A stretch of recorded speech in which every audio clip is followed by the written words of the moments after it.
O'tirishga ruxsat oldingmi? O'tirsam bo'ladimi? O'lat alamdar. Isming juda ajoyib. Kim qo'ygan? Onam. Birinchi daqiqada birinchi gol. Dadang. Onang tirik bo'lganida seni kim bo'lishingni xohlardi? Diplomat. 2-0. O'zing kim bo'lishni xohlarding? Mafiyachi. Nima qilyapsan o'zi? Nega Germaniyada mafiyachi bo'lishni istamay bu yerda istayapsan? Bu yerda qotil bo'ldim. Bu yerda odil bo'ldim. Odil bo'lishni Chaqirdan o'rgandingmi? Chaqir o'rgangan odamdan. Tog'amdan. Duranaymi? Oilani orqasida kim bor? Juda qiziqyapsanmi? Oilani orqasidagilardek emas. Juda bemalol, juda mahoratli. 2-1. Oxirgi savol. Chaqir bilan sen meni o'ldirish uchun bu yerga kirsangiz, meni o'ldirganingizdan keyin bu yerdan qanday chiqasiz?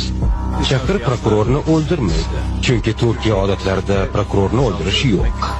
Menga kelsak, men birortasini o'ldiradigan bo'lsam, kasbiga qarab o'ldirmayman. Ammo kasbi nima bo'lsa ham, hech kimni qo'lga tushadigan joyda o'ldirmayman.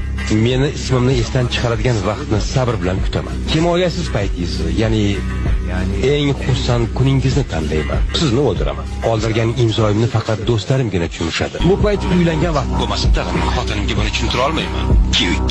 Uylangan kuningiz hayotingizdagi eng quvonchli kun deb o'ylamang.